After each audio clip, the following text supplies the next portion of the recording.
Pues buenas tardes, nos encontramos de nuevo aquí en UACJ Radio, con la radio universitaria de la Universidad Autónoma de Ciudad Juárez, en el programa de Qatar, Realidades, Mitos y Fútbol, Reflexiones desde la UACJ. En esta ocasión, 2 de diciembre, ya es la tercera sesión cubriendo el Mundial de Qatar, un mundial que nos ha dejado diversas aristas de análisis. Bueno, pues en esta ocasión tenemos de invitadas a la doctora Yunuen Mandujano Salazar, quien es docente investigadora del ICSA, actualmente coordinadora de la maestría en Ciencias Sociales para el Diseño de Políticas Públicas. Y también enlazada vía telefónica nos acompaña la doctora Susana Báez, quien es docente investigadora del ICSA, del Departamento de Humanidades, quien pertenece a la Maestría de Estudios Interdisciplinarios de Género. También vamos a tener unos enlaces con la doctora Sofía Corral, catedrática de la UACJ en la División Multidisciplinaria de Nueva Casas Grandes, y con el doctor Salvador Salazar, quien es docente investigador del Instituto de Arquitectura, Diseño y Arte, el IADA. Pues bien, este mundial sobre todo nos ha dejado diversos tipos de focos de análisis, no solamente en lo meramente deportivo, aun cuando ya hemos señalado en otras sesiones que lo deportivo no es un estanco neutral en donde está implícito la cuestión política, económica, ideológica y cultural. Sin embargo, hoy estamos pues de galardón porque nos acompañan 3 mujeres y somos 2 varones, donde estamos rompiendo ese mito poco a poco, en donde esta disciplina, sobre todo el fútbol, es una disciplina eminentemente masculina, que lo sigue siendo en diversos enfoques en cuestión de género, que ahorita vamos a participar en ello. Bueno, pues primeramente quisiera que la doctora Yunuen Salazar nos diera un panorama de lo que ella ha observado en este mundial, por el conocimiento que tengo con ella. Es además de ser una colega a quien admiro y respeto mucho, es una gran amiga, entonces sé que a ella también le interesa mucho el fútbol. Bueno, pues buenas tardes, muchas gracias. Sí, definitivamente el fútbol es una disciplina que he seguido por varios años, y particularmente la evolución del fútbol asiático. El japonés muy en particular, pero pues también ahorita estamos viendo el despegue de selecciones como la coreana, ¿no? Y cómo nos están dando sorpresas todos estos países que quizás su fútbol profesional inició hace 2, 3 décadas y ahora están mostrando resultados con todos sus proyectos deportivos. Han estado poco a poco lanzando jugadores a nivel profesional a jugar a Europa, y ahorita están cosechando los resultados en su selección.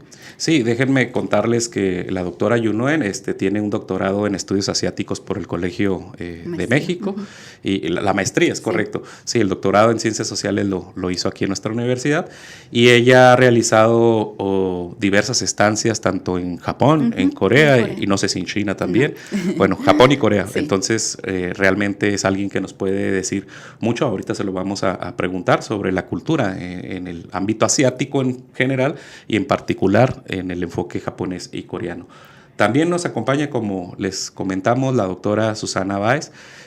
Susi Báez también es una gran apasionada por todas estas disciplinas culturales, estas expresiones que se dan en diversos ámbitos de lo social, y el fútbol no queda al margen de ello. Susi, ¿qué nos puedes mencionar a la par de aquella semblanza tan hermosa que nos compartiste en la sesión pasada sobre este Mundial de Qatar 2022? Bueno, me voy a permitir decir no usar los grados académicos, sino agradecerte, Luis, y agradecerle a Yunuen el estar compartiendo esta mesa, porque pues hay una gran cercanía entre nosotras, ¿no? Y en estos temas.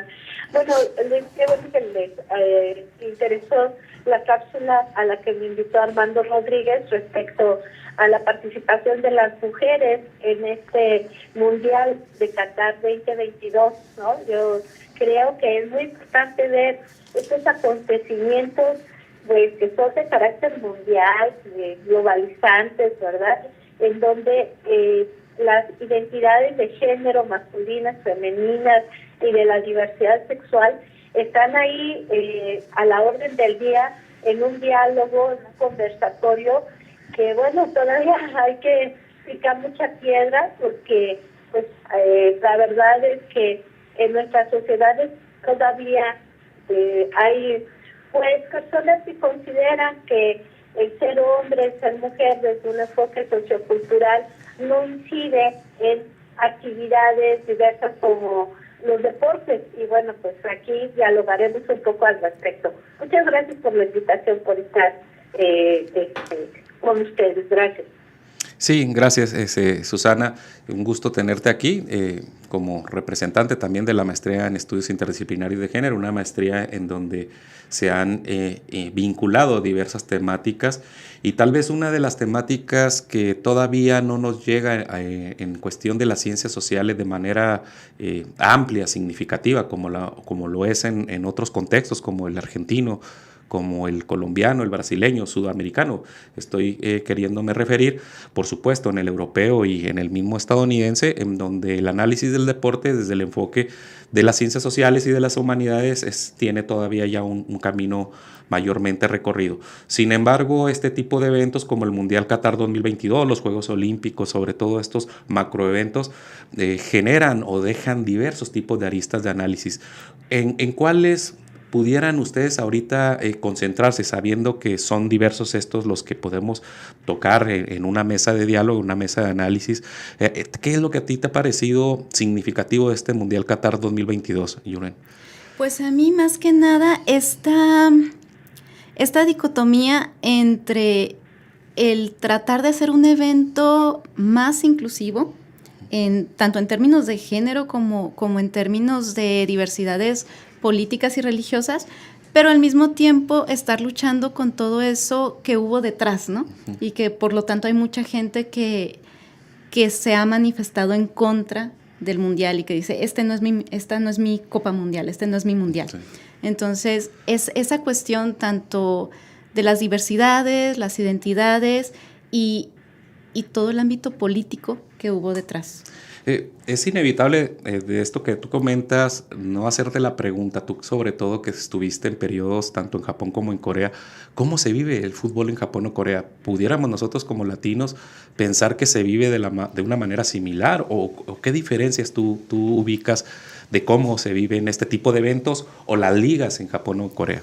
Pues fíjate que en Japón particularmente ha habido una fiebre de fútbol. Uh-huh. Desde los 90, desde la década de 1990, cuando se profesionalizó la liga varonil, y obviamente ha tenido como que sus puntos cúspide en los mega eventos, ¿no? Obviamente en la Copa Mundial que organizaron Japón y Corea en 2002, en los Juegos Olímpicos de Tokio 2020 que se hizo en 2021, y pues ahorita definitivamente la sociedad japonesa está siguiendo a su selección con gran pasión, a pesar de que los partidos allá les toca verlos en la mañana, muy de mañana a las 6. Uh-huh. Toda la gente se sale a las calles a celebrar, a ver los partidos. Entonces yo sí veo una gran pasión por el fútbol, y no nada más por el fútbol varonil. También la selección femenil japonesa ha sido sumamente exitosa y ya es parte de la sociedad japonesa, el fútbol. Y en ese sentido, Susi Weiss, perdón por decirle Susi, pero quiero mucho a Susana, la doctora Susana Weiss, y es inevitable alejarnos de ese afecto y ese cariño. Susi, ¿tú cómo ves esta inclusión que comentaba la doctora Yunuen en el caso de las mujeres como agentes directas, en este caso, por ejemplo, en el arbitraje? Sabemos que hay mundiales femeniles, pero en este momento nos estamos concentrando en el Mundial Varonil de Qatar 2022. Sin embargo, ha incluido la participación de las mujeres, sobre todo en un puesto tan crucial como es el cuerpo arbitral. Bueno, Luis, a mí me parece que es muy importante preguntarnos y pensar cómo es que en este Mundial 2022 de Qatar es una nota informativa relevante el que esté participando 6 mujeres como parte del arbitraje, ¿no? 3 el arbitraje central y otras 3 mujeres como arbitraje en los puestos del arbitraje que acompaña pues el juego, ¿sí? Y entonces, porque la pregunta que yo haría y que nos invitaría a plantearnos es ¿por qué esto es una noticia en relación a la poca participación de las mujeres en este evento? Claro que hay, están los torneos de fútbol femenil, ¿verdad? Y hay las mujeres hemos ido incursionando en los ámbitos deportivos de una manera paulatina desde la década de los 70 para acá, pero ¿por qué nos tiene que asombrar algo que debería ya ser una parte cotidiana, que las mujeres participen en estas actividades de carácter internacional, ¿no?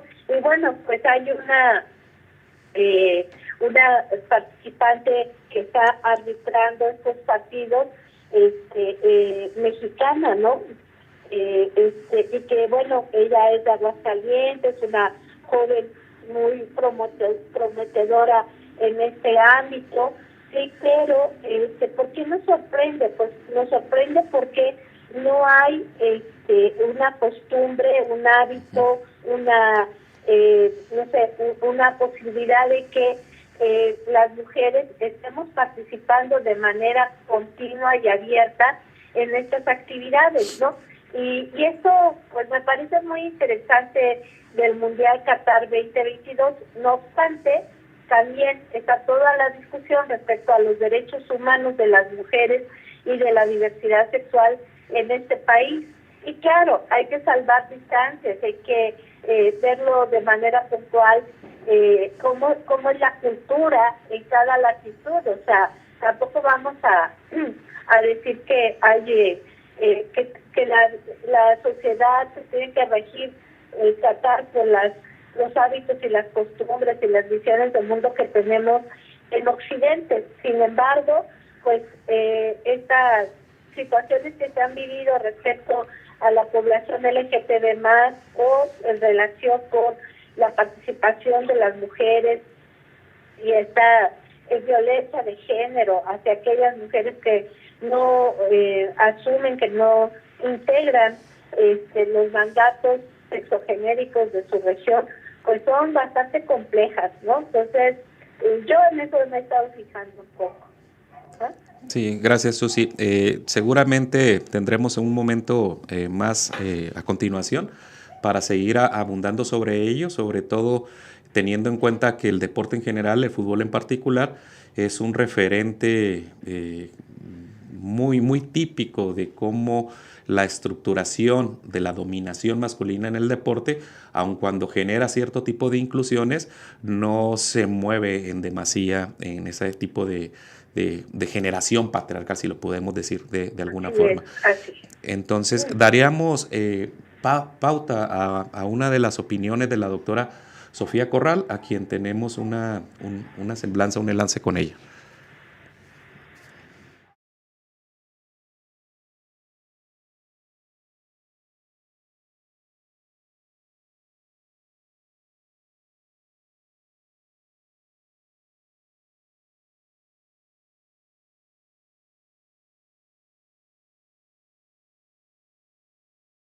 Mi nombre es Sofía Corral, soy docente del programa de licenciatura en educación en la división multidisciplinaria en Nuevo Casas Grandes.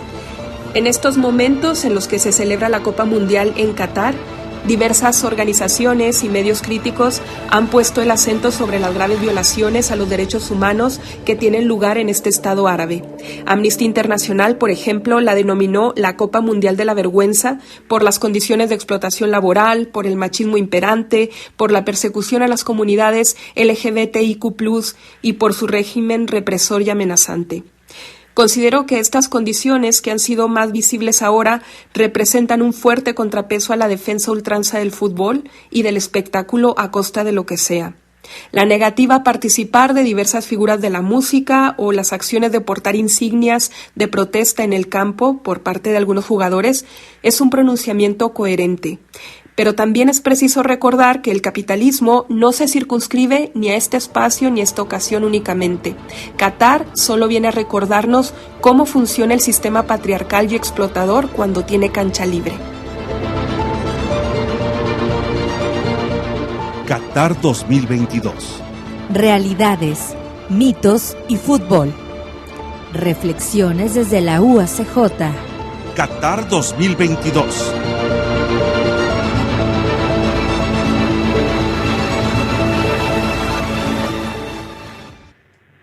Pues aun cuando breve, muy significativa la reflexión que hace la doctora Sofía Corral, muy relacionada a lo que señalaba al final la doctora Susana Báez. Este Mundial de Qatar tal vez está continuando con una línea de la celebración o la elección de sedes de países que tienen un cierto tipo de controversia en el ámbito de lo político, de lo económico. En ese sentido, ustedes estas dinámicas de inclusión o de paliativos que tal vez tratan de generar una integración de diversas pluralidades, ¿ustedes cómo ven que se esté realizando? ¿Qué se debería de hacer o qué se está permeando dentro del ámbito de los aficionados, de las aficionadas, dentro del ámbito del marketing? ¿Tú cómo lo ves, doctora Yunen? Bueno, fíjate, yo te puedo hablar un poco del caso japonés. Justamente cuando allá se lanzó el proyecto de la profesionalización del fútbol, una de las claves para abrir el mercado fue tener en cuenta a las mujeres como afición. Uh-huh. Entonces, en el caso japonés y en el caso coreano, las mujeres son ávidas seguidoras del fútbol varonil, femenil, uh-huh. y se les incluye en todas las dinámicas de los estadios de fútbol, de las participaciones justamente en el arbitraje, uh-huh. Pues una de las árbitras es japonesa. Entonces creo que definitivamente es algo que se puede hacer y nos cuesta más trabajo entenderlo en los países en donde el fútbol ha sido tradicionalmente un campo varonil. Pero en aquellos en donde está iniciando o inició después, ya con estas dinámicas de una mayor equidad de género, pues se ve que sí se puede hacer, ¿no? Que sí se puede volver un campo de negociación de todas esas dinámicas sociales. Entonces creo que son un ejemplo y que poco a poco, picando piedras, se pueden abrir los espacios. Sí, seguramente tendrás también algún panorama sobre el ámbito latino, bueno, al cual tú perteneces, también tienes muy en cuenta, viviste también mucho tiempo en la Ciudad de México, en Guadalajara, que son también de los escenarios dentro del ámbito nacional, tal vez de mayor auge en cuestión del fútbol. Varios de los equipos profesionales de la liga se encuentran ahí. ¿Qué diferencias pudieras tú encontrar de cómo se vive el fútbol en México en general, pero sobre todo en estas ciudades? Pues justamente, ¿no? En el caso de la Ciudad de México y de Guadalajara, que me tocó estar ahí viviendo, las pocas veces que se me antojó ir a partidos de fútbol, sentía el miedo que sentimos, yo creo, muchas mujeres aquí en México, ¿no? De ir a lugares en donde pueden desatarse violencia, en donde son ámbitos mayormente masculinos. En cambio, en el caso japonés o coreano no se siente eso. O sea, se siente la libertad y la seguridad de participar en esos ambientes. Sí. Susi, ¿tú cómo ves esto? Fútbol para las familias, fútbol para los jóvenes, fútbol para todos, para todas. ¿Tú cómo ves el fútbol en la referencia del deporte espectáculo como un evento como el Mundial Qatar o como prácticas que se pueden desarrollar dentro de la Liga Mexicana? ¿Cómo ves tú el fútbol en esta cuestión de sentirse cobijada o no cobijado o no cobijada siendo mujer o siendo hombre? Bueno, yo creo que hay bastante que dialogar y reflexionar. Para empezar, tendríamos que preguntarnos ¿cuándo las mujeres comenzaron a participar en los juegos de fútbol? Por ejemplo, en el caso de España, las primeras mujeres que comenzaron a ser parte del ámbito del fútbol fueron allá por los años de 1909, 1928, en lo que es el Reino Unido, en 1892 en Glasgow. Es la primera vez que hay un primer club fútbol de fútbol femenil. Y en el caso de México, eso es muy interesante. Yo no soy experta en fútbol, pero busqué algunos datos. Es impresionante cómo es tan tardía la participación de las mujeres en el fútbol, ¿no? Entonces, tendríamos que ver qué está sucediendo ahí, cómo es que aún no somos parte las mujeres como colectivo de una vida cultural, deportiva, lúdica, porque bueno, el fútbol igual que otros deportes es lúdico, es muy grato ver el arte que tienen las y los jugadores de moverse en una cancha, de desplegar la fortaleza del cuerpo, la agilidad, hasta es una cuestión estética la que estábamos viendo, ¿no? Yo vi el último partido de México que todos lloramos cuando entró ese gol fatídico, y sin embargo la agilidad, la habilidad de las personas que se desplazan por la cancha es muy importante. Entonces, ¿qué es lo que sucede con el fútbol desde un enfoque de género? Bueno, que tradicionalmente ha sido un espacio patriarcal, machista, sexista, homofóbico, ¿no? En fin, y que para que este deporte se fortalezca y ofrezca a nivel local y a nivel mundial un acto performativo desde los deportes y desde lo sociocultural, que aporte y crea una comunidad local o local, ¿verdad? Tendríamos que cuestionar todas estas problemáticas y procurar que el fútbol sea un espacio seguro, libre de violencias de toda índole, como decía Samuel, ¿no? O sea, el temor que da ir, dices, ay, voy al fútbol, pero bueno, lo que pasó el año pasado allá si mal no recuerdo, fue en Querétaro, ¿no? Sí. Que las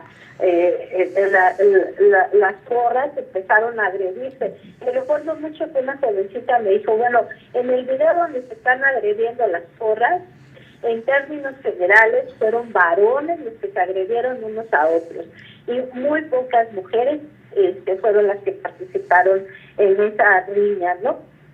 Entonces, pues tendríamos que lograr desvincular todo el deporte del ejercicio de las violencias de cualquier índole, particularmente de las violencias de género, y en especial aquellas dirigidas hacia las mujeres y hacia la diversidad sexual, ¿no? ¿Cómo ven ustedes? Sí, de hecho, ahora que tanto Yunuen como tú tocan el referente de espacio, me hace recordar precisamente este manejo del doctor Salvador Salazar, cuando él es un experto en sus temas de análisis, de investigación sobre las exclusiones, las integraciones, las resistencias dentro del ámbito de los espacios. Para continuar, creo pertinente en este momento que demos pauta a esta semblanza de Salvador y seguramente nos generará una retroalimentación posterior. Qatar 2022.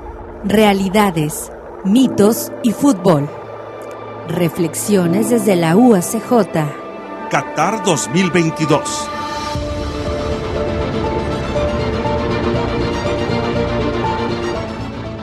Buenos días, mi nombre es Salvador Salazar, profesor de la Universidad Autónoma de Ciudad Juárez. Ha sido interesante estos días en torno a lo que ha significado la Copa del Mundo de fútbol en Qatar, más allá de pues mi afición hacia el fútbol como deporte, como práctica de equipo que permite a uno pues no solamente desarrollar habilidades, destrezas, sino también generar un ambiente de solidaridad, de compromiso con los demás, de trabajo en equipo.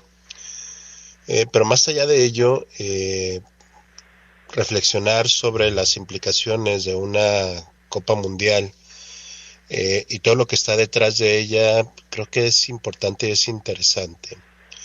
Se ha hablado bastante de lo que vino a significar, por ejemplo, una cuestionada selección de sede mundialista, donde efectivamente hay diversos reportes periodísticos que dan cuenta pues del uso de mano de obra de inmigrantes provenientes sobre todo de la India, de Pakistán, que vivieron condiciones de hacinamiento durísimas, precarias, y que formaron parte de toda una fuerza de trabajo, pues para construir esos grandes estadios, ¿no? Con toda la innovación, toda la tecnología, pero detrás de ello, pues efectivamente la maquinaria donde pues la muerte se vuelve rentable a los intereses del capital, ligado incluso pues al mundo del fútbol.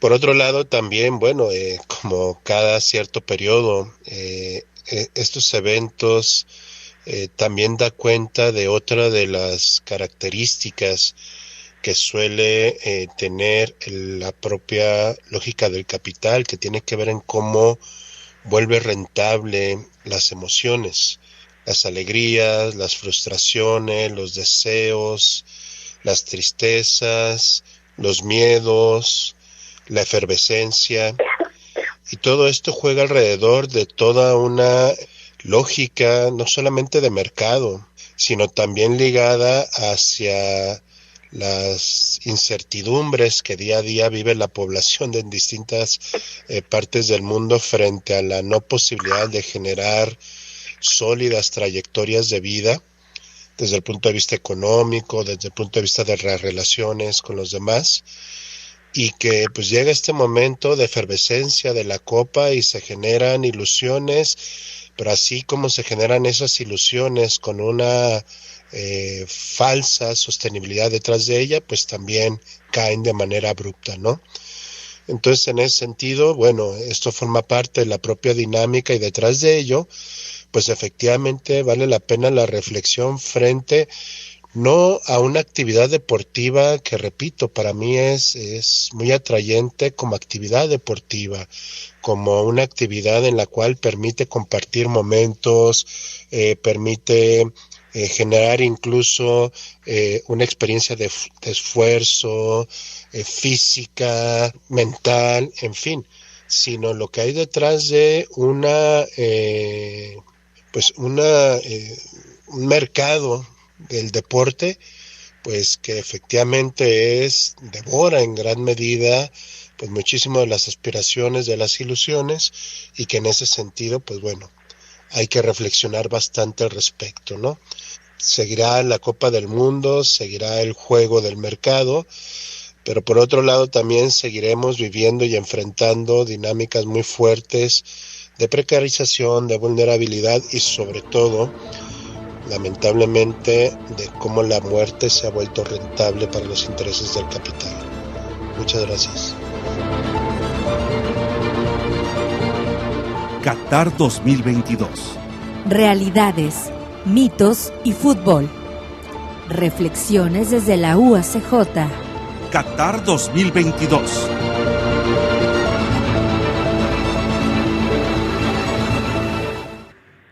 Pues una reflexión compleja la que nos expone el doctor Salazar, de primera mano también, con la amistad y el conocimiento como colega de él.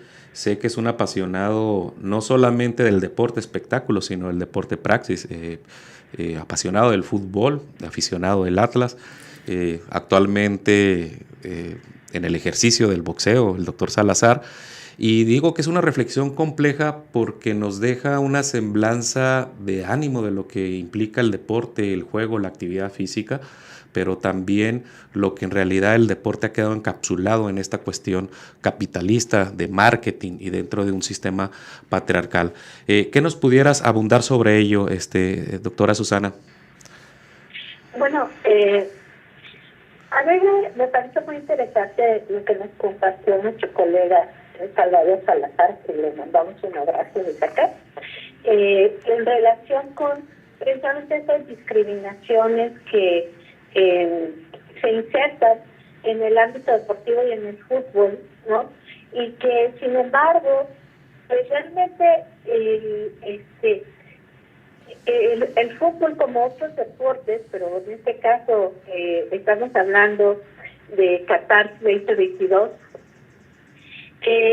pues de alguna forma nos invita, ¿no?, ver a los jugadores y a toda la gente que está involucrada en este evento, ver cómo en la cancha pues se ponen en juego una serie de cuestiones de carácter simbólico, nos lleva a pensar qué es lo que nos provoca, qué es lo que nos mueve el fútbol. Por un lado, el placer de ver a 22 personas y otras tantas más ahí tratando de dejar la camiseta para darnos un espectáculo, yo diría que es un espectáculo teatral muy interesante, ¿verdad?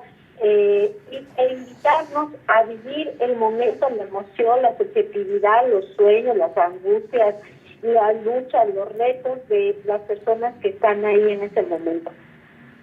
Pero por otro lado también evidencia, ¿verdad?, una serie de cuestiones de carácter político. O sea, los jugadores en este caso están representando un país. ¿A qué países representan? ¿Qué sucede en cada una de estas naciones, de estas regiones, de estas localidades en relación con los apoyos o no apoyos a las personas que participan en estos ámbitos? Porque, bueno, no todos los varones que quieren participar en estos espacios del fútbol logran hacerlo por cuestiones de género, por cuestiones de clase, por cuestiones de etnia, por cuestiones migratorias, por las situaciones de carácter político o de guerras o cuestiones así que privan en sus regiones locales. Entonces, bueno, cuando vemos ahí a estas personas, a estos jugadores, dejando la piel y dejando toda la emoción y transmitiéndola a los espectadores, también nos lleva a pensar en qué está sucediendo respecto a esto, cómo se comercializa, cómo se capitaliza la participación de estos hombres, de estos varones en los espacios deportivos, pero también qué está sucediendo con la participación de las mujeres. Estoy pensando en la inauguración de Qatar 2022, que participó una cantante, una artista, una cantante de Qatar, y bueno, fue muy criticado el gobierno porque llevaba su vestimenta tradicional, la vestimenta a la que están obligadas por la práctica del Islam las mujeres. Pero bueno, eso de obligado lo pongo entre comillas, ¿sí? Porque también hay que distinguir muchísimo que las mujeres practicantes del Islam, y Chunuen de esto tendrá también bastante que platicar, no necesariamente están oprimidas, ¿no? Yo he tenido oportunidad de convivir con mujeres marroquíes y con mujeres del Sahara Occidental que me han platicado, bueno, yo llevo el hijab y llevo esta vestimenta como de manera muy autocrítica, porque enuncia mi historia, porque enuncia mi visión del mundo, porque enuncia mi identidad, porque enuncia mi historia, porque enuncia mi pueblo, sus luchas, su trayectoria, etcétera. Entonces, en Qatar 2022 ha habido toda esa polémica, ¿no? Que si las mujeres están obligadas a llevar esta vestimenta en relación con las mujeres occidentales, que van más descubiertas, etcétera, ¿no? Entonces, yo creo que habría que ver todas estas cuestiones que se ponen en juego alrededor de ver a 22 personas jugando un partido de fútbol, ¿no? Sí, existe una premisa en el análisis social del deporte, lo he comentado sobre todo desde la sociología o la antropología, en considerar que el deporte es una herramienta, no es el fin, no es el que va a solucionar diversos tipos de problemas o de dificultades estructurales, sino que dependiendo de cómo llenes ese contenido de formación, de gestión, de difusión y de preparación, incluso en el ámbito de la competencia, en este caso el deporte espectáculo, pues te puede dar diversos tipos de resultados. Y ahí están diversos tipos de experiencias en países, incluso en cuestiones locales, en donde a través del deporte se pueden generar diversos mecanismos de cambio social, obviamente primeramente en las personas. En ese sentido, desde lo que comentaba el doctor Salvador y ahorita comenta ahorita también la doctora Susana. Doctora Yunuen, ¿tú qué has observado en la cuestión del ejercicio de las masculinidades en un escenario como el que ya nos acotabas, como el japonés principalmente?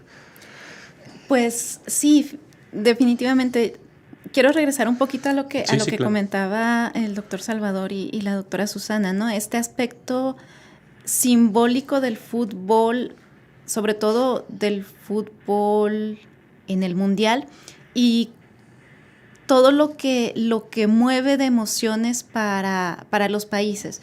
Para mí siempre ha sido muy interesante cómo desde un deporte como en este caso el fútbol, toda una nación se une en una misma emoción, ya sea en felicidad, en tristeza, en coraje, en lo que sea, ¿no?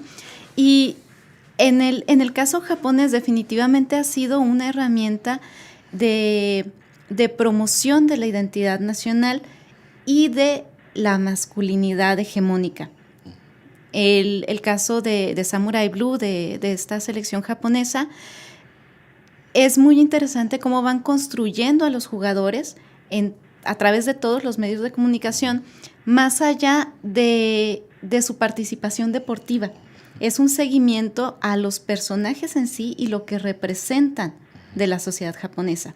Entonces, se les presenta continuamente como padres de familia, como trabajadores, como aquellos representantes de la nación. Entonces, en este sentido, la selección japonesa debe de cargar con todos los valores tradicionales nipones. Entonces, eso es algo que tienen muy claro y creo que es como un trabajo en conjunto tanto de la Asociación de Fútbol Japonesa como de los clubes, como de los medios. Es como todas estas instituciones tienen una meta muy clara de qué debe de ser el fútbol para Japón, ¿no?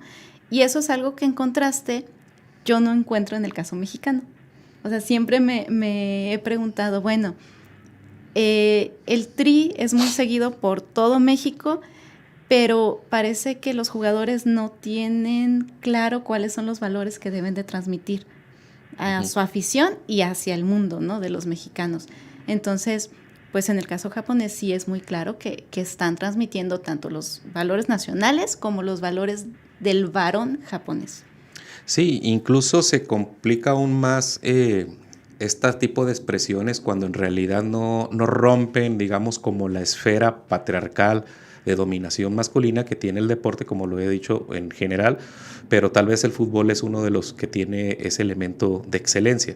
Es decir, la participación de mujeres dentro del ámbito del fútbol, dentro del ámbito del fútbol americano, dentro del ámbito del flag, en realidad sigue reproduciendo una dinámica patriarcal respecto a la cosificación del cuerpo, cierto tipo de corporeidad, no todo cuerpo entra en ese tipo de dinámica, y eso nos deja muy claro que el elemento, en este caso, teniendo tanto a la doctora Susana como a la doctora Yunuen, el elemento de género no está exento de la expresión deportiva. Seguramente en ninguna, ni la expresión educativa, la expresión artística, pero en este caso, en el ámbito del fútbol, nos demuestra que incluso aun cuando hay singularidades o nuevas expresiones o nuevos aparecimientos, todavía no se rompe esa esfera patriarcal. ¿Qué piensas al respecto, doctora Susana?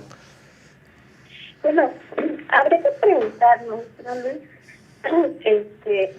¿Qué sucede desde tempranas edades aún en nuestras sociedades actuales en relación al tipo de deporte a los que nos invitan pues las instituciones educativas, las instituciones culturales, la propia familia como institución? Si eres niño, el fútbol y algunos otros deportes. Y si eres niña, pues se presupone que hay una cierta fragilidad, sí se biologiza el asunto, se naturaliza, y entonces las mujeres pues estamos más cercanas al ballet o al baile, a la danza, etcétera, y no se favorece la participación diversa, tanto de hombres como mujeres, en distintos tipos de deportes, ¿no? O sea, cómo batallan los hombres para poder participar en el ballet, ¿no? Tengo un sobrino que estuvo en un grupo de ballet hace tiempo, desde que tenía como 6 años a los 10, 11, pero ya a los 12 decidió que no, porque el bullying que empezaba a sufrir de parte de sus compañeros, de sus amigos, pues era muy fuerte. Entonces, estas cuestiones sexogenéricas, machistas, sexistas, discriminadoras, castrantes, ¿verdad? Porque no favorecen que las personas puedan elegir de manera libre y autónoma los espacios lúdicos en los que se pueden integrar, por ejemplo, en este caso el deporte, es algo que nos tenemos que preguntar y cuestionar fuertemente. Y algo que decía Junue que a mí me causa ruido, a ver. Comentaba que en el caso de las selecciones de Japón, de la selección de Japón, bueno, pues llevan muy en alto o tienen incorporada una visión de identidad nacional que transmiten en su participación en este tipo de eventos como el Mundial, pero en el caso de México hay otras cuestiones, ¿no? Y sin embargo a mí me lleva a preguntarme, o sea, estas personas que participan en el Mundial, ¿cuál es su responsabilidad? ¿Jugar o hacer políticas o representar los ideales políticos de un Estado-nación? Que esto pues va cambiando con el tiempo, ¿no? Y entonces, por otro lado, al ser varones tienen que demostrar que pueden, que no se equivocan, que no hierran, ¿no? O sea, por ejemplo, cuando están en el juego y se equivocan de lanzar el balón y no entra en la portería, bueno, viene un abucheo, viene un cuestionamiento, los gestos que nos transmiten, el sentimiento de, no sé, como entre de frustración, pero también de vergüenza por no lograr ese performance de las masculinidades que se les exige socioculturalmente a los jugadores. No se pueden equivocar, no deben equivocarse. Su juego, sí, están preparados para ser asertivos, pero esa asertividad no se puede desvincular de las exigencias de la identidad masculina, ¿no?, que se les exige. Entonces, bueno, ¿hasta dónde los jugadores tienen que cargar con esas responsabilidades? Esa es una pregunta que me hago.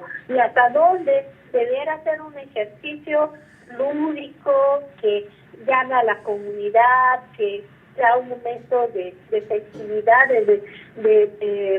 no sé, de disfrutar el deporte y además de crear lazos comunitarios en el lugar donde se genera el evento y a nivel internacional, ¿no? En cambio, lo que encontramos es esta contraposición, esta fricción entre las identidades nacionales, las identidades de género, y por otro lado, pues, las conductas violentas que ya habíamos comentado hace rato, ¿no? Sí. Junue, doctora Junue. Por interpelación, ¿no?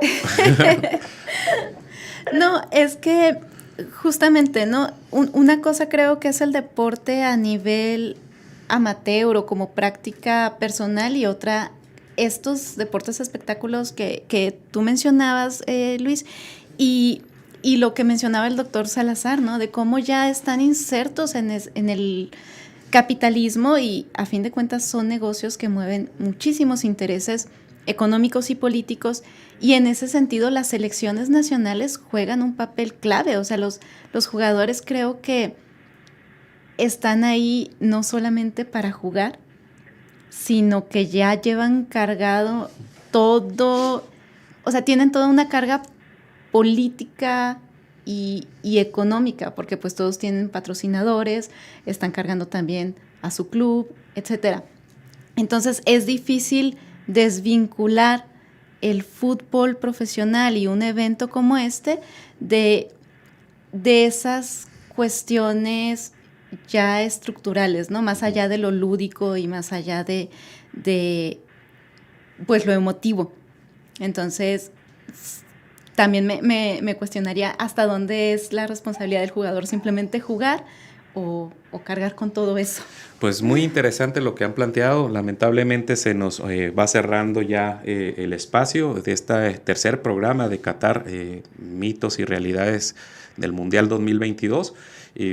Un recuento: en el primer programa tuvimos al doctor Gustavo Sierra, que nos hablaba del ámbito deportivo, preparación de las selecciones, la cuestión del clima, cómo se iba a implicar también esta situación para las selecciones. En la sesión anterior tuvimos al doctor Isaac Sánchez, que nos daba pormenores dentro del ámbito económico. Tal vez una de las cosas de las diversas cosas tan interesantes que planteaba, es que en realidad la inversión de este Mundial Qatar 2022 para Qatar no va a significar en lo absoluto, sobre todo para las poblaciones vulneradas. Como bien sabemos, es una economía de las principales dentro de este ámbito del mundo, pero en realidad esta inversión que se ha generado, él lo señalaba así como de que te compras una ropa que vas a usar un día y después la vas a desechar, en este caso de los estadios. Para ir haciendo este cierre, o mejor dicho, dar este cierre, si les pediría que hicieran una última breve reflexión cada una de ustedes. Doctora Susi Báez. Sí, bueno, lo no es la literatura, ¿no? Sí. Entonces, me gustaría mucho leerles un fragmento de un poeta extraordinario, Miguel Hernández, español, que desafortunadamente muere en las cárceles franquistas, pero es una elegía al guardameta, ¿no? Y dice así: a Lolo San Pedro, joven en la portería del cielo de Orihuela. Tu brillo, por tus labios promotores, de plata con postura, árbitro, domador de jugadores, director de bravura, no silbará la muerte por ventura. En el alpiste de sosiego, de pisa galonado, para siempre quedó fuera del fuego San Pedro, el apostado en su puerta de cáñamo anulado. Goles para enredar en sí, derrotas, no la mundial moscarda, que zumba por la punta de las botas ante su red aguarda, la portería aún araña parda, ¿no? Entonces, bueno, pues ahí les dejo este poema, porque el fútbol no nada más tiene que ver con todas estas cuestiones económicas, políticas, sociales, sino también culturales y literarias. Así es que pues yo invito a que sigamos estos eventos, los analicemos, los cuestionemos, pero también los disfrutemos hasta donde nos es posible. Gracias, doctora Susana Báez. Siempre es un gusto escucharte este tipo de reflexiones y compartir este tipo de fragmentos y de obras. Doctora Yunuen. Pues yo, siguiendo un poquito la pauta de la doctora Susana, invitaría a que aprovechemos este tipo de eventos, porque nos permiten acercarnos a conocer un poco más de otras culturas, que comúnmente pues no sabemos ni qué pasa del otro lado del mundo, y gracias a lo que vemos tanto de selecciones como de aficionados en estos eventos nos damos cuenta de cosas que nos pueden enriquecer, ¿no? Entonces no hubo tiempo de tocar el tema, pero podemos permitirnos ver estas cápsulas en donde aprendemos de otros países. Entonces, desde ahí también disfrutarlo. Sí, pues muchas gracias, doctora Yunuen, y seguramente en los siguientes programas, porque Armando Rodríguez, quien hoy no nos está acompañando, pero seguramente nos está sintonizando, dará pie a este tipo de recomendaciones. Ya tiene ahí preparados algunos programas muy dinámicos que van a cubrir las diversas tipos de enfoques que podemos darle a este Mundial Qatar 2022. Pues amigas y amigos, gracias por habernos acompañado en una emisión más de Comunicación Universitaria a través de UACJ Radio. Se despide su amigo Luis Lara, quien les ha estado acompañando en estas últimas 2 sesiones como conducción en la entrevista, haciendo los pininos, y pues hasta la próxima. Gracias, doctora Yunuen, gracias, doctora Susana, y a la doctora Sofía Corral y al doctor Salvador Salazar también. Gracias. Qatar 2022. Realidades, mitos y fútbol. Reflexiones desde la UACJ. Qatar 2022.